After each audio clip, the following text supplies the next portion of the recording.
menceritakan ke saya, silakan diceritakan. Jika tidak, juga tidak apa-apa. Mbak Dita tenang saja, karena semua cerita Mbak Dita akan aman. Saya tidak akan menyebarkan cerita Mbak Dita kepada orang lain. Seperti itu. Silakan Mbak Dita, bisa dimulai. Baik, terima kasih sebelumnya buat Mbak Laras sudah mau meluangkan waktu buat dengerin cerita saya. Jadi saya ini sedang dilanda musibah, di mana yang kita tahu kan emang baru marak-maraknya COVID di Jogja. Nah, kebetulan di keluarga saya itu pada kena dampak dari COVID tersebut, mulai dari masalah ekonomi dan lain-lain, terutama di untuk saya sendiri itu banyak sekali kendala yang saya alami setelah saya positif COVID ini. Mulai dari hal yang paling penting bagi saya yaitu di masalah perkuliahan, dimana jurusan yang saya ambil itu kan teknik geologi di UPN. Nah, untuk jurusan saya sendiri itu merupakan jurusan yang sangat membutuhkan kegiatan lapangan yang menurut saya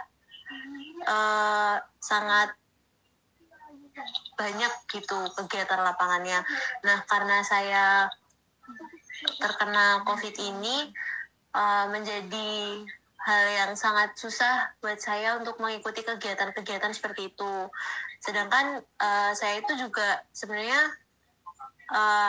dituntut untuk bisa mengikuti lapangan.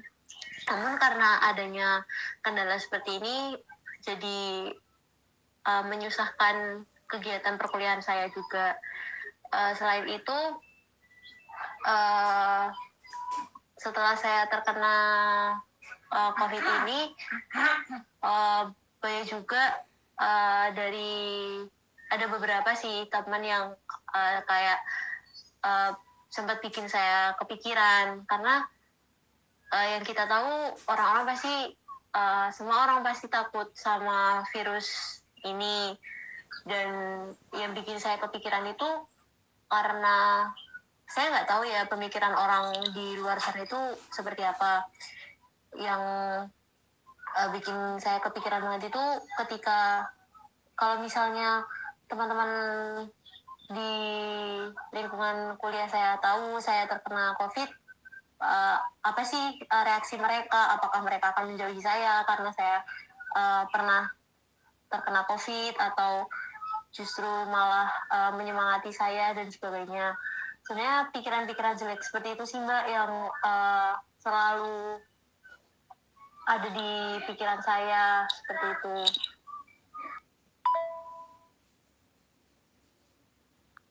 Nah, jadi dari pikiran-pikiran saya yang jelek tadi tuh ada yang membuat saya kayak mentalnya down gitu Mbak. Sedangkan kan kalau di masa-masa seperti ini, apalagi orang yang terkena COVID gitu kan, harusnya dia membangun imun yang sehat, imun yang baik, dan harus menjaga imun itu agar tetap stabil kan Mbak. Nah, tapi dengan pikiran-pikiran yang kadang datang tadi, pikiran-pikiran jelek tadi tuh membuat mental saya tuh kayak down banget gitu loh Mbak, karena emang bener-bener bikin kepikirannya itu tuh kepikiran banget. Nah, terus selain itu yang bikin sedih juga tuh buat di urusan keluarga, karena kan yang kena COVID di keluarga saya tuh serumah kan itu, jadi kayak bener-bener dampaknya tuh cukup gede buat saya dan keluarga. Di samping masalah perkuliahan yang tadi cukup susah buat dijalanin, itu juga masalah ekonominya juga kena dampak yang cukup lumayan gitu, karena kan juga karena kita kena COVID, jadi harus melakukan isolasi mandiri selama 2 minggu, dan menurut saya itu kayak waktunya cukup panjang gitu. Jadi kalau untuk mencari ekonomi dan lain-lain itu kan sangat lumayan, apalagi untuk keluarga yang seperti saya kayak gitu. Dan itu kadang yang bikin saya sedih juga, kadang bikin kepikiran juga. Dan terus juga pas tahu keluarga saya semuanya positif gitu, kayak kepikiran juga kalau misalnya mau memenuhi masalah ekonomi gitu kan, karena kita juga isolasi mandiri terus jadi susah juga, terus pasti juga pada takut buat kontak lah pasti. Nah itu gimana ya Mbak, kayak ya intinya tuh ngaruh banget lah buat keluarga saya. Tapi kalau boleh jujur emang dampak dari COVID ini buat saya tuh cukup gede sih, karena emang bener-bener dari segala aspek tuh susah buat kejangkau ketika tahu keluarga kena COVID kayak gitu. Sedih juga sih Mbak sebenarnya, kayak ya isoman, gabut, terus nggak bisa ngapa-ngapain juga di rumah, juga cuma gitu-gitu aja selama isolasi mandiri.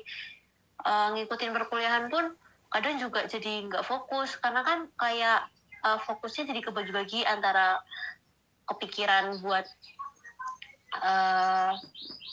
kepikiran karena kena COVID, terus juga kepikiran buat harus sehat, terus habis itu kepikiran buat ngurusin kuliah, dan dimana tugas-tugasnya itu juga kadang kalau di jurusan saya itu agak cukup menguras tenaga gitu.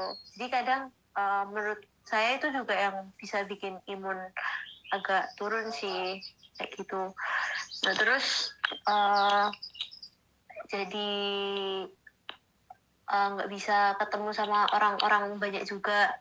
Nah itu balik lagi sama pemikiran saya yang jelek-jelek tadi Mbak, kayak kira-kira orang takut gak ya kalau ketemu saya pas saya udah sehat, tapi karena saya udah pernah kena COVID terus pada jauhin nggak ya kayak gitu. Saya kadang juga kepikiran Mbak, kalau misalnya tahu atau dengar kabar dari orang atau dari mana namanya, dari kampus gitu ada yang sakit atau ada yang positif juga tuh, kayak kepikiran ini tuh memang mereka sakit karena habis ketemu sama saya atau gimana. Nah itu tuh jadi kepikiran, kayak kepikiran juga ini orang pada sakit tuh apa gara-gara saya ya kayak gitu. Gitu sih Mbak kurang lebih buat hal-hal yang bikin saya kepikiran selama saya terkena COVID yang kurang lebih ini hampir 2 minggu. Baik Mbak Dita, jika boleh sedikit saya simpulkan dengan cerita yang telah Mbak Dita sampaikan kepada saya, bahwasanya Mbak Dita saat ini sedang melakukan isolasi mandiri ya Mbak, kurang lebih selama 2 minggu dengan keluarga di rumah karena sedang terkena virus COVID-19 ini, begitu ya Mbak. Selanjutnya Mbak Dita ini juga mengalami permasalahan di perkuliahan ya, karena di jurusan Mbak Dita ini ada salah satu kegiatan di mana harus dilakukan secara offline, yaitu kegiatan lapangan ya. Jadi karena COVID ini Mbak Dita jadi tidak bisa melakukan kegiatan lapangan tersebut. Itu ya Mbak Dita. Ya Mbak, saya cukup ngerasa sedih banget sih. Apalagi dampaknya tuh sangat berpengaruh gitu bagi saya sendiri. Berarti saat ini Mbak Dita sedang melakukan isolasi mandiri ya Mbak, satu rumah, karena terinfeksi virus corona ini. Kalau boleh saya tahu Mbak Dita, yang terinfeksi itu siapa saja? Mungkin keluarga dekat Mbak Dita, ayah, ibu, atau adik Mbak Dita? Iya Mbak, benar, kalau sekeluarga pada melakukan isolasi mandiri di rumah. Nah untuk orang-orang terdekat yang terinfeksi virus ini tuh sebenarnya di rumah itu lagi banyak anggota keluarga selain ayah, ibu, adik. Nah itu jadi yang terinfeksi virus corona tersebut tuh ada mama saya, terus habis itu ada adik saya, kemudian ada nenek, kakek, terus juga ada om tante, terus juga ada saudara-saudara saya yang umurnya masih kecil-kecil. Nah sebenarnya papa saya itu tidak terkena virus tersebut, dan alhamdulillah sampai sekarang juga masih sehat. Tapi kan karena sebanyak itu anggota keluarga yang terkena COVID ini, jadi mau tidak mau papa saya ya harus menjaga kami yang sedang sakit seperti itu. Ya Allah Mbak, saya ikut prihatin ya Mbak atas musibah yang sedang menimpa Mbak Dita dan keluarga. Semoga Mbak Dita sekeluarga cepat diberikan kesehatan sehingga bisa kembali normal, melakukan kegiatan seperti biasanya. Baik Mbak Dita, tadi di cerita Mbak Dita saya dengar kalau Mbak Dita ini juga sempat kepikiran ya dengan pendapat teman-teman. Bagaimana respon mereka kalau tahu Mbak Dita ini sedang terinfeksi virus corona. Mbak Dita takut nanti teman-teman menjauhi atau nanti teman-teman sikapnya berbeda dengan Mbak Dita. Iya kan Mbak? Kalau boleh tahu untuk saat ini bagaimana respon teman-teman pas dia mengetahui kalau Mbak Dita saat ini sedang terinfeksi virus? Amin. Terima kasih banyak Mbak Laras udah mau dengerin cerita saya juga. Terima kasih juga buat doa-doanya. Semoga doa yang baik itu juga balik ke Mbak Laras keluarga ya Mbak. Sehat selalu, pokoknya selalu jaga kesehatan dan selalu patuhin protokol kesehatan sih kalau misalnya lagi keluar-keluar. Mungkin ada beberapa teman yang sampai saat ini itu selalu memberikan semangat saya untuk tetap sehat dan lain-lain. Terus tapi ada juga beberapa orang yang menurut saya agak sedikit menjauhi ya, karena di saat teman-teman saya yang saya merasa kurang dekat dengan mereka memberi semangat, nah teman yang saya rasa dekat dengan saya ini malah justru tidak tahu kemana orangnya, seperti tidak memberi semangat atau menanya kabar pun tidak, seperti itu. Jadi ya balik lagi ke pikiran-pikiran jahat saya, pikiran-pikiran yang jelek itu selalu muncul gitu ketika saya sedang kosong pikirannya. Nah itu tuh kadang pikiran-pikiran yang jelek tadi tuh ada saja yang melintas kayak gitu. Tapi untuk sejauh ini alhamdulillah sekali masih banyak orang-orang atau teman-teman saya yang masih baik sekali dengan saya dan selalu menanyakan kabar, kondisi, kemudian selalu menyemangati saya untuk tetap sehat, terus menyemangati saya untuk sembuh. Kemudian ada juga beberapa dosen saya yang selalu memantau saya juga, karena kan informasi mengenai mahasiswa atau mahasiswi yang terkena COVID ini kan juga harus dilaporkan ke jurusan, sehingga hal tersebut juga diketahui oleh dosen dari jurusan saya. Nah, dengan demikian ada beberapa juga dosen yang menyemangati saya untuk sembuh dan selalu memantau kesehatan saya, seperti itu sih Mbak. Jadi saya juga masih bersyukur ada beberapa orang, beberapa teman yang masih peduli dengan keadaan saya dan selalu menyemangati saya ketika saya sedang merasa sangat down, seperti itu. Dan saya juga sangat berterima kasih sih Mbak sama pasangan saya yang selalu nemenin saya pas lagi bener-bener jatuh. Saya lagi kepikiran itu selalu disemangatin terus buat cepat sehat dan nggak kepikiran hal-hal yang bikin mental saya down, seperti itu. Saya sangat berterima kasih banget sama pasangan saya sih, paling penting banget itu, karena emang benar-benar menjadi salah satu mood booster yang paling baik gitu buat saya, seperti itu. Saya rasa Mbak Dita ini tipikal orang yang kuat ya Mbak Dita, karena saya kalau jadi Mbak Dita belum tentu saya bisa melewati masa-masa sulit seperti ini ketika kena terinfeksi virus, lalu banyak tugas yang menumpuk, banyak tugas yang harus dilakukan secara offline.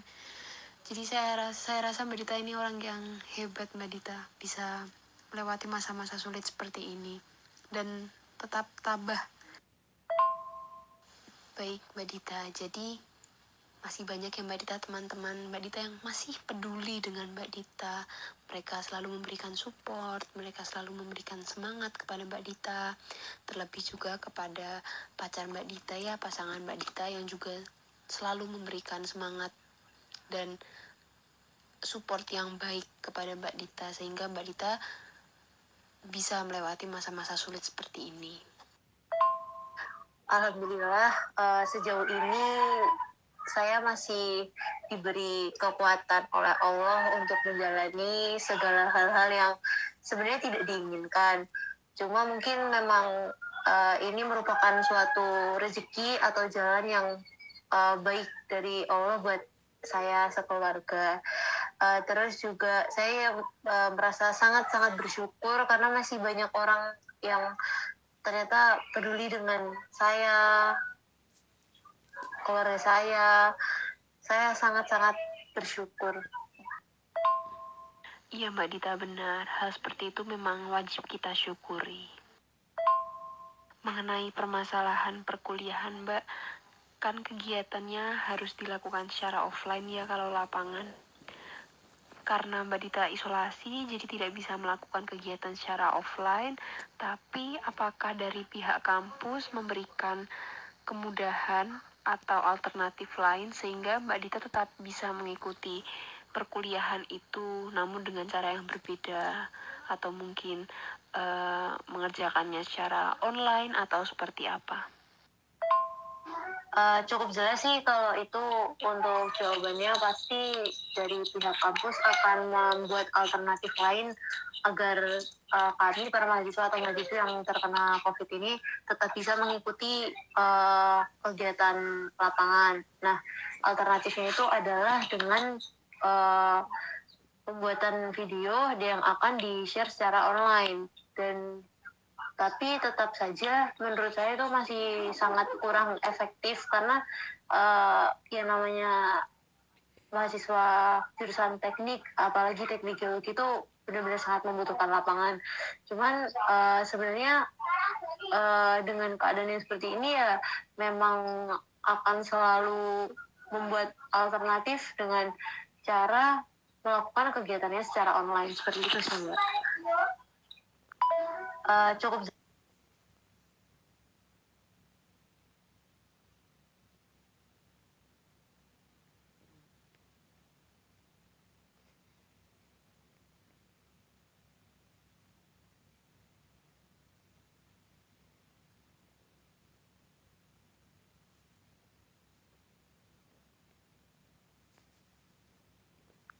Baik Mbak Dita, terima kasih karena sudah mau berbagi cerita kepada saya tentang permasalahan yang Mbak Dita alami. Baik Mbak Dita, karena tadi Mbak Dita sudah menceritakan semua permasalahannya kepada saya, jika boleh saya simpulkan, Mbak Dita saat ini sedang melakukan isoman atau isolasi mandiri kurang lebih selama 2 minggu karena terpapar virus corona, sehingga banyak permasalahan seperti masalah perkuliahan, lalu ketakutan atau overthinking ya dengan pendapat teman-teman itu muncul. Nah, untuk masalah perkuliahan sendiri, Mbak Dita memang harus melewati masa-masa sulit ini karena memang itu salah satu alternatif yang sekolah atau universitas upayakan agar Mbak Dita tetap bisa mengikuti perkuliahan.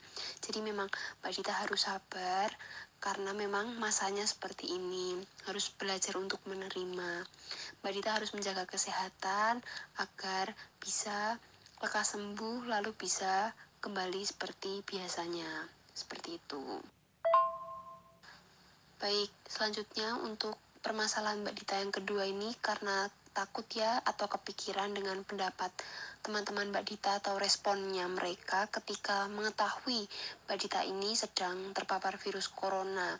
Jadi Mbak Dita tidak perlu takut terhadap hal ini, tidak usah dipikirkan, karena pada kenyataannya teman-teman Mbak Dita masih banyak yang peduli dengan Mbak Dita, masih banyak yang selalu mengirimkan semangat dan support system kepada Mbak Dita, termasuk pasangannya Mbak Dita tadi ya, yang selalu memberikan semangat juga agar lekas sembuh. Jadi Mbak Dita tidak usah dipikirkan hal-hal seperti ini, fokus terhadap kesehatan Mbak Dita agar lekas sembuh.